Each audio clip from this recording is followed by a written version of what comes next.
En el año 897, Roma ardía de tensiones políticas, traiciones y poder eclesiástico desbordado. Lo que estaba por suceder no solo desafiaría toda lógica, sino que quedaría marcado para siempre como uno de los episodios más absurdos, grotescos y aterradores en la historia del papado: el juicio al cadáver del Papa Formoso. Formoso había muerto hacía 9 meses, ya enterrado, ya descompuesto.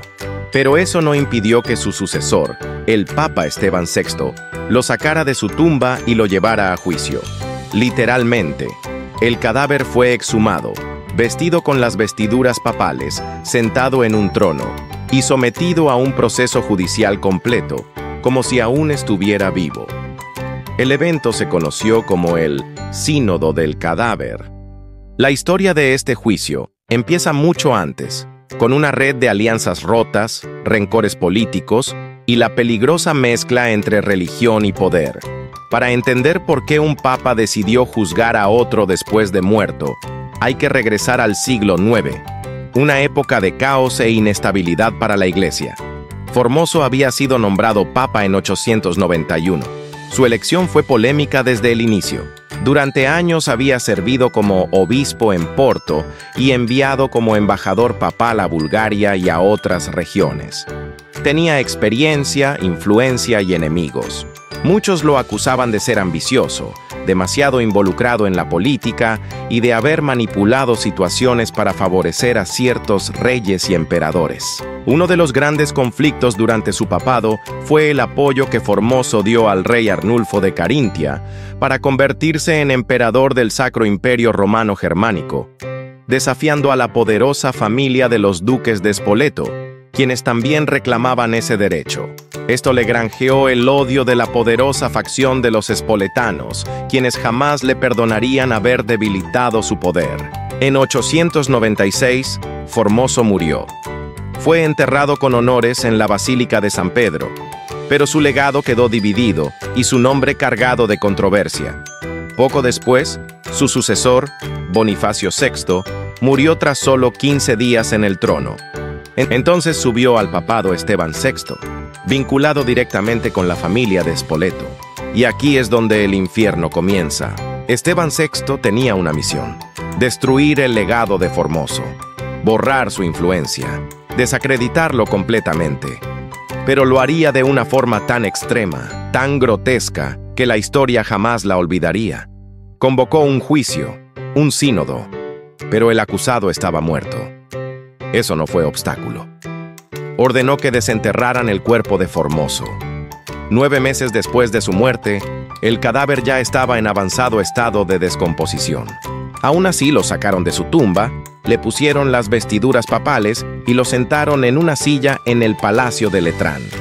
Para sostenerlo erguido, le ataron los huesos con cuerdas. No tenía voz para defenderse, así que le asignaron un diácono que haría las veces de abogado, aunque en realidad se limitaba a balbucear respuestas en su lugar. Las acusaciones eran 3. Haber aceptado el papado siendo obispo de Porto, lo cual estaba prohibido según ciertos cánones. Haber usurpado el trono de San Pedro y haber roto su juramento papal. Mientras el cadáver se descomponía ante los presentes, Esteban VI gritaba, acusaba, golpeaba su báculo, exclamando que Formoso era un traidor, un impostor, un criminal ante los ojos de Dios y del mundo. Los asistentes, horrorizados, apenas podían mirar, pero nadie se atrevía a protestar. El juicio duró varios días. El ambiente era irreal, el hedor del cuerpo, el silencio tenso, las vestiduras papales cubriendo una piel podrida. Todo parecía salido de una pesadilla. Finalmente, llegó el veredicto: culpable. El cadáver de Formoso fue despojado de sus vestiduras sagradas. Le arrancaron los ropajes ceremoniales y le cortaron los 3 dedos de la mano derecha que usaba para bendecir. Luego, su cuerpo fue arrastrado por las calles de Roma y arrojado al río Tíber como basura. Pero el horror no terminó ahí. Poco después comenzaron a circular rumores de que el cadáver había sido recuperado por monjes y enterrado en secreto. Otros afirmaban que el río había escupido el cuerpo como un símbolo de rechazo divino. Se decía que extraños sucesos comenzaron a ocurrir en Roma. Enfermedades, temblores, cielos rojizos al atardecer. La gente comenzó a murmurar que Esteban VI había cometido una herejía abominable. El pueblo se volvió en su contra. Las calles se llenaron de disturbios. Los gritos de blasfemo y asesino de muertos se hicieron eco en las plazas. Finalmente, Esteban VI fue encarcelado por sus enemigos y estrangulado en prisión meses después. Una muerte silenciosa para un papa que había cometido uno de los actos más escandalosos de la historia. Pero la historia no termina ahí. El siguiente papa, Teodoro II, revocó el juicio, declaró inválido el sínodo, ordenó que el cuerpo de Formoso fuera rescatado, purificado y enterrado nuevamente con todos los honores. Luego, Juan IX, otro papa posterior, prohibió legalmente que se pudiera juzgar a un cadáver en el futuro. Sin embargo, el daño ya estaba hecho. El sínodo del cadáver quedó en los anales de la historia como una demostración del poder desmedido, de la locura política y de la descomposición moral que reinaba en la iglesia de esa época. La imagen de un papa juzgando a otro ya muerto, atado, vestido y sentado como un muñeco podrido frente a una corte eclesiástica, representa uno de los momentos más macabros del cristianismo. El juicio al cadáver del Papa Formoso no fue solo un acto de venganza. Fue un símbolo de cómo el poder puede corromper incluso los ideales más sagrados, de cómo la política puede convertir a la religión en un teatro de sombras y de cómo, incluso después de la muerte, nadie está a salvo de los juicios humanos.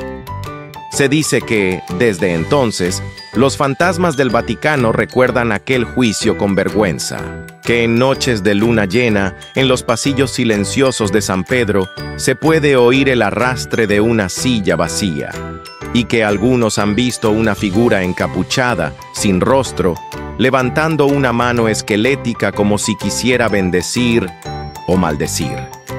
Formoso no fue el primer papa controversial, pero sí el único que enfrentó un juicio después de muerto.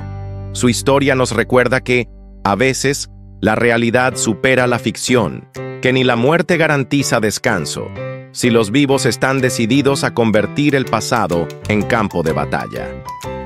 En los siglos posteriores, la Iglesia intentó borrar o minimizar este episodio, pero los documentos quedaron. Las crónicas sobrevivieron, y los ecos de aquel acto de locura siguen resonando como un susurro en las paredes del Vaticano. En Roma, todo tiene memoria.